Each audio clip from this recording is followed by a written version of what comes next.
রৈষ্ণাবাগ এলাকায় আইনজীবী রিয়ানুস সাইদ শখের বসে জেলার দেবীগঞ্জ উপজেলার চিলাহাটি চান্দখানা এলাকায় ৫ বছর আগে গড়ে তুলেছেন শোভা ক্যাটল ফার্ম। খামারে তার দেশি শঙ্কর সহ বিভিন্ন জাতের ৩০টি গরু মোটাতাজাকরণ করছেন সম্পূর্ণ প্রাকৃতিক উপায়। গরুগুলোকে তিনি খড়, নেপিয়ার ঘাস, খৈল ভুসি, সয়াবিনের শুট, আকারি লবণ দিয়ে তৈরি মিশ্রিত খাবার খাওয়ান। এবারের ঈদুল আজহাকে সামনে রেখে তিনি ১১টি গরু প্রস্তুত করেছেন। তার খামারে এবার ঈদের নজর কাড়বে ১,২২০ কেজির পালোয়ান, যা বয়সে ৬ দাঁত, উচ্চতা ৪ ফিট ১০ ইঞ্চি আর লম্বা ৯.৫ ফিট এবং প্রস্থে প্রায় ৩৪ ইঞ্চি। প্রতিদিন পালোয়ানকে তিনি ১,৪৮০ টাকার খাবার খাওয়ান, আর তাকে সামলাতে প্রয়োজন অন্তত ১০ জন মানুষের।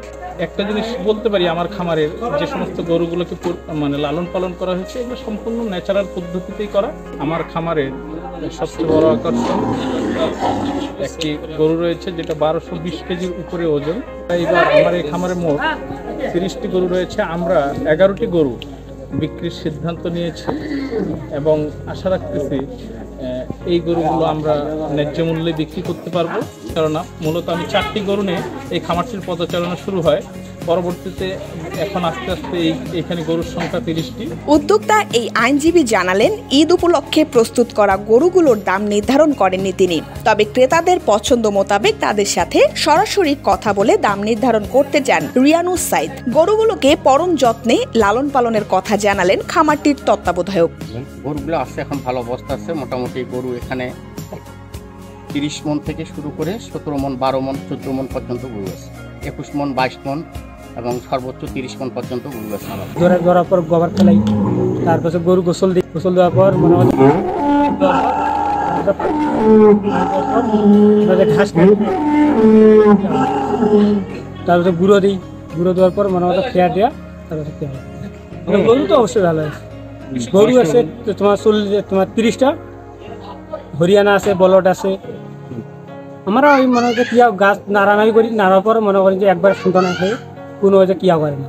তবে গ্রামীণ পরিবেশে প্রাকৃতিক উপায়ে খামার পর্যায়ে গরু মোটাতাজাকরণের সংখ্যা বাড়ায় তরুণ উদ্যোক্তাদের জন্য এই খামারটি অনুপ্রেরণা হতে পারে বলে মনে করছেন স্থানীয়রা। খামারে অনেক বড় বড় গরু আছে, কিন্তু আমি সচরাচর সরাসরি দেখিনি। আজকে আসছি দেখতে, এসে দেখছি যে আসলেই এই কয়েক জেলার ভিতরে এই খামারে অনেক বড় গরু এবং ওয়েট করে যে ১২০০ কেজির ঊর্ধ্বে ওয়েট। আর গরুটা সচরাচর ভিতরে যেটা দেখা যাচ্ছে যে খামারের ভিতরে আসলে ভিতরের চেয়ে বাইরে এনে দেখলাম বড়, এটা এলাকাবাসী সচরাচর দেখেনি এবং আমি আমার লাইফেও কখনো দেখিনি। অঞ্চলে এরকম গরু দেখেনি। এখন এই গরু এখন পারেছি এখন গ্রাম অঞ্চলে খাবার বাকি খাবার খাওয়াই না, বেশি খাবার খায় বা খেয়ার খড় বা ঘাস দিলে খেয়ার কোনো লাভ পাওয়া না। প্রথম এই গরুগুলোতে বাই করলাম, আজকে প্রথম দেখলাম এরকম ওয়েট গরু কখনো আমি দেখিনি। প্রায় ১২০০ কেজি ওয়েট, দেখি খুব ভালো লাগতেছে। এতদিন খাবারের ভিতরে ছিল বা বাইরে আজকে প্রথম দেখলাম। এত লোক, অনেক লোক আসছে দেখতে, দেখি খুব ভালো লাগতেছে।